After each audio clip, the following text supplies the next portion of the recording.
আসসালামু আলাইকুম। আমন্ত্রণ জানাচ্ছি জাগো ফুটবলে। আপনাদের সাথে আছি মমতাজ শাহিন রুম্পা। শুরুতেই জানিয়ে দিব আপডেটগুলো। আর্সেনাল সিটি চেলসির জয়ের রাতে লিভারপুলের আরেকটি হতাশা।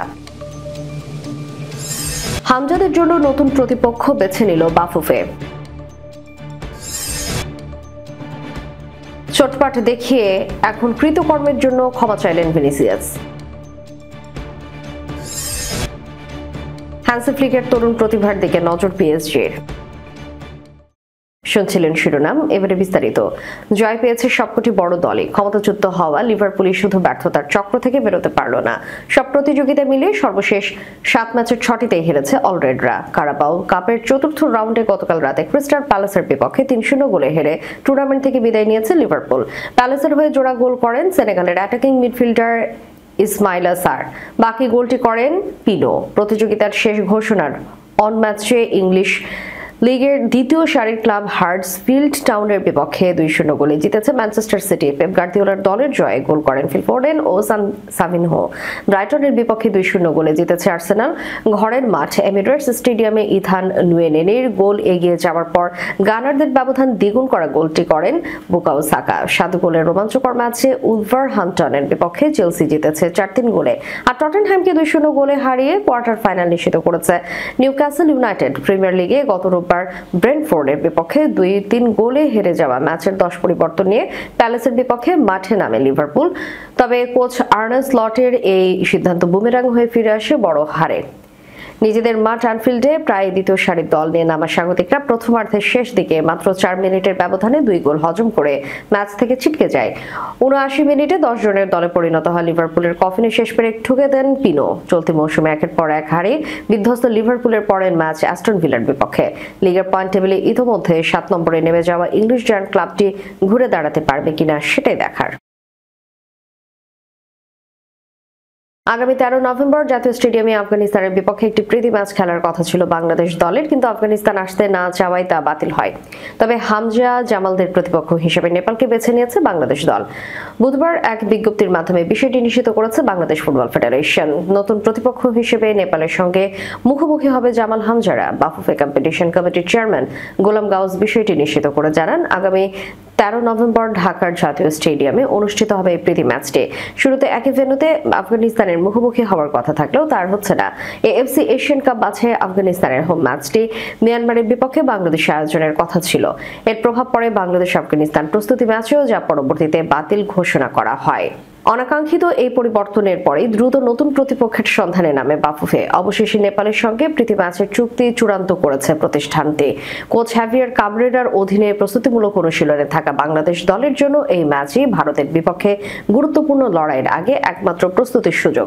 ম্যাচটি দলের কৌশল ও শক্তি পরীক্ষার বড় মঞ্চ হয়ে উঠতে পারে বলে মনে করছেন ফুটবল বিশ্লেষকরা। আগামী নভেম্বরে ফিফা উইন্ডোতে মাঠে গড়াবে এই আন্তর্জাতিক ম্যাচটি, যা ভারতের বিপক্ষে গুরুত্বপূর্ণ ম্যাচের আগে আত্মবিশ্বাস বাড়াতে গুরুত্বপূর্ণ ভূমিকা রাখবে বলে আশা করা হচ্ছে। রিয়াল মাদ্রিদের হয়ে বার্সেলোনার বিপক্ষে সাম্প্রতিক এল ক্লাসিকোয় বদলি হিসেবে মাঠ ছাড়ার সময় আচরণে সমালোচনার মুখে পড়েছিলেন ভিনিসিয়াস জুনিয়র। ম্যাচে বদলি হওয়ার পর তার রাগান্বিত প্রতিক্রিয়া সোশ্যাল মিডিয়ায় ভাইরাল হয়। ঘটনার কয়েকদিন পর ভিনিসিয়াস নিজের অফিসিয়াল টুইটার অ্যাকাউন্টে এক বিবৃতিতে ভক্ত সতীর্থ এবং ক্লাব কর্তৃপক্ষের কাছে ক্ষমা চেয়েছেন। রোববার সান্তিয়াগো বার্নাবুতে রিয়াল মাদ্রিদের 2-1 গোলের জয়ের ম্যাচে 72 মিনিটে যাবে আলোনসো ভিনিসিয়াসকে তুলে নেন। তার জায়গায় নামানো হয় রদ্রিগোকে। ক্যামেরায় ধরা পড়ে সিদ্ধান্তে ক্ষুব্ধ ভিনিসিয়াসকে। মাঠ ছাড়ার সময় তিনি বেঞ্চে না বসে সরাসরি ড্রেসিং রুমে চলে যান। পরে মাঠের বাইরে বলেছিলেন, সবসময় আমাকেই আমি দল ছাড়ছি, ভালো হয় আমি চলে যাই। ঘটনাটি রিয়ালের জয়ের আনন্দ কিছুটা ম্লান করে দেয়। ক্লাবের ভেতর বাইরে বিষয়টি নিয়ে আলোচনার ঝড় ওঠে। বুধবার সকালে সোশ্যাল মিডিয়ার এক পোস্টে ভিনিসিয়াস লিখেছেন, আজ আমি এল ক্লাসিকোয় বদলি হওয়ায় সময়ের প্রক্রিয়ায় জন্য সকল রিয়াল মাদ্রিদ ভক্তের কাছে ক্ষমা চাইছি, যেমনটি আমি আজ অনুশীলনের সময় ব্যক্তিগতভাবে সতীর্থ, ক্লাব এবং সভাপতির কাছেও ক্ষমা চেয়েছি। তিনি আরো লেখেন, কখনো কখনো আমার আবেগ আমাকে নিয়ন্ত্রণ করে ফেলে। আমি সবসময় জিততে চাই এবং দলের জন্য লড়াই করতে চাই। আমার প্রতিযোগিতামূলক মানসিকতা আসে এই ক্লাবের প্রতি ভালোবাসা থেকে, যা আমার জীবনের অংশ হয়ে গেছে। বিবৃতির শেষ অংশে তিনি প্রতিশ্রুতি দেন, আমি প্রতিটি মুহূর্তে রিয়াল মাদ্রিদের সাফল্যের জন্য লড়ে যাব, যেমনটা প্রথম দিন থেকেই করে আসছে। ঘটনার পর রিয়াল মাদ্রিদ ভিনিসিয়াসের বিরুদ্ধে কোনো শাস্তিমূলক ব্যবস্থা নেবে না বলে জানিয়েছে ESPN। ক্লাবের একজন মুখপাত্র বলেছেন, বিষয়টি অভ্যন্তরীণভাবে দেখা হবে। ম্যাচ শেষে কোচ জাভি আলোনসো বলেন, আমরা বিষয়টি নিজেদের মধ্যে আলোচনা করব। আমি এখন মূল বিষয়ে মনোযোগ দিতে চাই। ভিনি দলের জন্য অনেক অবদান রেখেছে। এই মৌসুমে আলোনসো 3 ম্যাচে ভিনিসিয়াসকে শুরুর একাদশে রাখেনি, আবার তার চুক্তি নবায়নের আলোচনাও এখন স্থগিত। এমন পরিস্থিতিতে এল ক্লাসিকোয় এই আচরণ ক্লাব ও খেলোয়াড়ের সম্পর্ক নিয়ে নতুন করে প্রশ্ন তুলেছে।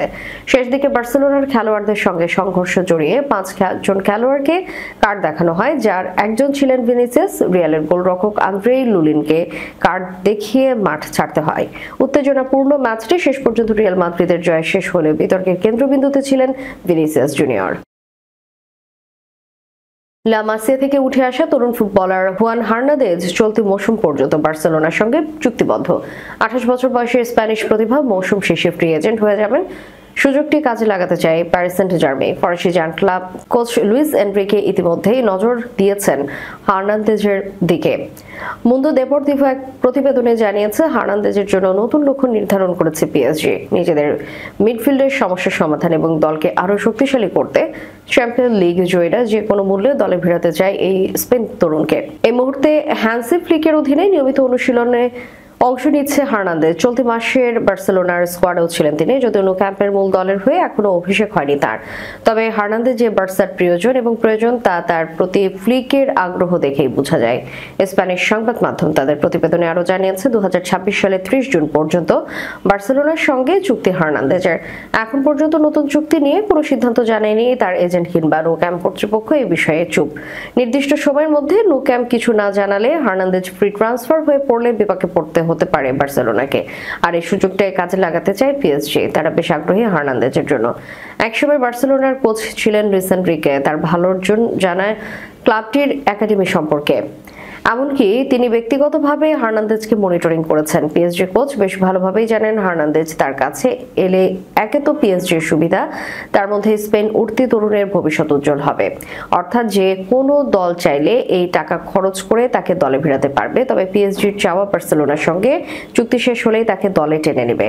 দেখার বিষয় হার্নান্দেজ বার্সাতেই থাকবেন নাকি সাবেক শুরুর ক্লাবে ভিড়বেন। এর জন্য অবশ্য অপেক্ষা করতে হবে মৌসুমের শেষ পর্যন্ত। শেষ করার পূর্বে সংবাদ শিরোনামগুলো জানিয়ে দিব আরো একবার। আর্সেনাল সিটি চেলসির জয়ের রাতে লিভারপুলের আরেকটি হতাশা। হামজাদের জন্য নতুন প্রতিপক্ষ বেছে নিল বাফুফে। চোটপাট দেখিয়ে এখন কৃতকর্মের জন্য ক্ষমা চাইলেন ভিনিসিয়াস। হ্যান্সি ফ্লিকের তরুণ প্রতিভার দিকে নজর পিএসজির। এতক্ষণ আমাদের সাথে থাকার জন্য ধন্যবাদ। আল্লাহ হাফেজ।